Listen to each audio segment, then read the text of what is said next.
গবেষকরা পুরনো গাছের গুড়ি, মাটির ধরন ও বিলুপ্ত প্রাণীদের ফসিলের গবেষণা করে দেখেন গড়ে প্রায় 2 থেকে 3 লক্ষ বছর পর পর পৃথিবীর চৌম্বক মেরু পুরোপুরি উল্টে যায়। আর যখন যখন এটি উল্টে গেছে, পৃথিবীর প্রাণীকুলের উপর নেমে এসেছে কিয়ামত, অর্থাৎ প্রাণীজগতের বিরাট এক অংশ বিলুপ্ত হয়ে গেছে, যাকে বলা হয় ম্যাস এক্সটিনশন।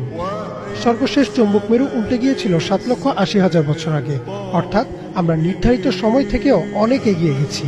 তাই ধারণা করা হচ্ছে যে কোনো সময়ই উল্টে যেতে পারে চৌম্বক মেরু, আর যখন এই মেরু উল্টে যাবে তখন দিকও উল্টে যাবে। এখন আমরা যাকে উত্তর দিক বলছি তা হবে দক্ষিণ, আর পূর্ব হবে পশ্চিম, অর্থাৎ সে সময় সূর্য উঠবে পশ্চিমে। হঠাৎ একদিন সকালবেলা সূর্য পশ্চিম দিক থেকে উঠে যাবে এবং একটা লোকমা মুখে তোলার জন্য মানুষ মুখে নিবে, মুখে তুলতে পারবে না, তার আগে কিয়ামত হয়ে যাবে। পানি খাওয়ার গ্লাস উঠাবে, পানি পান করার আগেই কিয়ামত হয়ে যাবে। দুজন ব্যবসায়ী কাপড় এক্সচেঞ্জ করবে, একজন বিক্রি করবে, একজন দেখবে, এই দেখতে দেখতে কিয়ামত হয়ে যাবে। একদম মুহূর্তের মধ্যে একদিন কিয়ামত হয়ে যাবে ওই মানুষগুলোর সামনে। এগুলো সামনে হতে যাচ্ছে, আমাদের হাতে বেশি সময় নেই। কথাগুলো বলার এই কারণ হচ্ছে সময় কম।